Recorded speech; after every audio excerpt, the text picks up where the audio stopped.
Iran आणि Israel यांच्या संघर्षात आता भारताच्या डिप्लोमसीचीही कसोटी लागणार आहे आणि जगाचं लक्ष होतं ते म्हणजे परराष्ट्र मंत्री एस जयशंकर यांच्या पहिल्या प्रतिक्रियेकडे।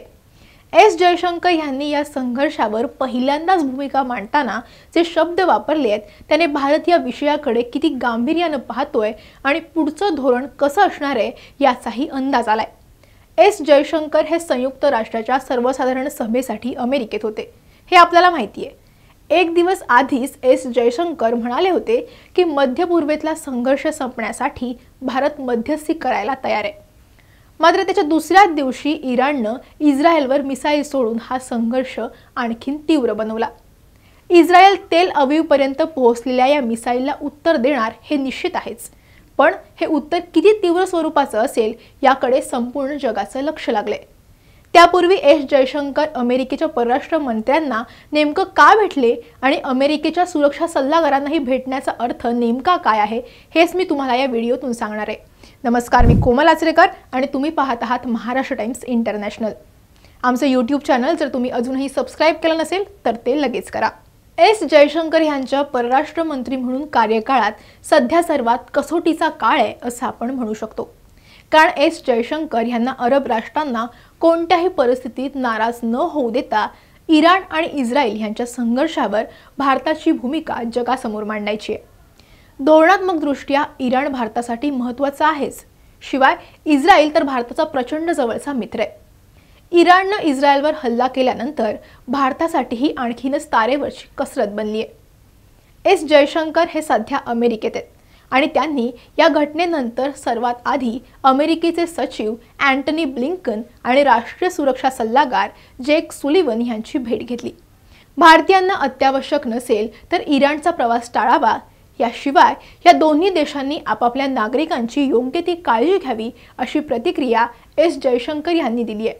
पश्चिम आशियातील ह्या परिस्थितीमुळे आम्ही प्रचंड चिंतेत आहोत आणि या दोन्ही देशांनी नागरिकांच्या सुरक्षेचा विचार करावा अशी भूमिका अमेरिकेतील भेटीनंतर जयशंकर यांनी मांडली आहे। एस जयशंकर यांनी जी प्रतिक्रिया दिली आहे त्यात एक वाक्य अत्यंत महत्त्वाचे आहे, हा संघर्ष आणखी वाढू नये, इतर देशांना यात उडी घेण्याची वेळ येऊ नये ही भारताची अपेक्षा असल्याचं ते म्हणालेत।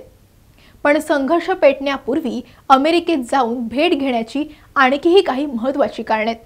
इस्रायल हा देश अमेरिका आणि भारत ह्या दोन्ही देशांचा मित्र देश आहे, पण भारताची एक अडचण अशी आहे की इराण सुद्धा भारताचा धोरणात्मक दृष्ट्या मध्य आशियातील व्यापारासाठी महत्त्वाचा भागीदार आहे, कारण भारताचे मध्य आशियातील निर्यात ही इराणच्या चाबाहार बंदरावर आणि तिथून पुढे रस्ते आणि रेल्वे मार्गाने कझाकस्तान आणि तुर्कमेनिस्तान या मध्य आशियातील देशांमध्ये होते। हे देश असे आहेत ज्यांना समुद्राची किनारपट्टी नाही, त्यामुळे इथले संबंध हे फक्त इराणच्या मार्गाने शक्य आहेत। दुसरा मार्ग पाकिस्तानातूनही जातो, मात्र व्यापारासाठी पाकिस्तानचा मार्ग भारतासाठी सोयीस्कर नाहीये। चाबाहार तर झालं फक्त व्यापारापुरता, पण अमेरिकेतल्या भेटीमागे या पुढचंही एस जयशंकर यांचं नियोजन आहे। अमेरिका सध्या मध्य पूर्वेतील संघर्षावर बारीक नजर ठेवून आहे। अमेरिकेनं इस्रायलला पूर्ण पाठिंबा दिल्यामुळे पुढे काय होऊ शकतं याचा अमेरिकेला पूर्ण अंदाज आहे। मध्य पूर्वेत फुल स्केल वॉर पेटलं तर भारताला तेलाच्या किमतीची मोठी झळ सोसावी लागेल। परिस्थिती चिघळली तर स्ट्रेट ऑफ हॉर्मुझ सारखे मार्ग बंद होऊन तेल आयात थांबवण्याची वेळ आली तर अधिकची खबरदारी घेणं गरजेचं आहे। स्ट्रेट ऑफ हॉर्मुझवर इराणच्या नौदलाचं नियंत्रण आहे, हा मार्ग अडवला तर जगातील तेल निर्यात थांबते। भविष्यातला धोका लक्षात घेऊन भारताला तेल साठा करावा लागू शकतो का याचा अंदाजही आत्ताच घेणं गरजेचं आहे। याशिवाय मध्य पूर्वेतले इतर देश यात पडू शकतात का, भारतीयांना धोका निर्माण होऊ शकतो का याचीही चाचपणी एस जयशंकर यांनी यावेळी केली आहे। सौदी अरेबिया, UAE हे देश अमेरिकेचे मित्र आहेत, ते यात पडणार नाहीत, मात्र यमन, इराक आणि सिरिया यांचा अंदाजही घेतला जातोय। मध्य पूर्वेतील देशांनी इराणला साथ दिल्यास भारतीयांची तिथून सुटका सुद्धा करावी लागेल। त्यामुळे संघर्ष वाढला तर भारतासमोर अशा एक ना अनेक चिंता आहेत आणि त्यामुळेच हा संघर्ष लवकरात लवकर संपावा यासाठी आम्हीही पुढाकार घेण्यास तयार आहोत असं एस जयशंकर यांचं म्हणणं आहे। अमेरिकेतल्या चर्चेनंतर भारताला परिस्थितीचा पूर्ण अंदाज येईल आणि भविष्यातली तयारीही करणं अधिक सोपं होईल। एस जयशंकर यांची फक्त ही एक राजनैतिक भेट वाटत असली तरी त्यात भविष्यातल्या चिंतांचाही विचार करण्यात येतोय। मध्यपूर्वेतील संघर्षावर तुमचं मत काय आहे? भारतासाठी यामुळे चिंता खरंच वाढू शकतात का? ते आम्हाला कमेंटमध्ये नक्की कळवा। हा व्हिडिओ आवडला असेल तर लाईक आणि शेअर करा। असेच व्हिडिओ पाहण्यासाठी महाराष्ट्र टाइम्स इंटरनॅशनल हे चॅनल सबस्क्राइब करायला विसरू नका।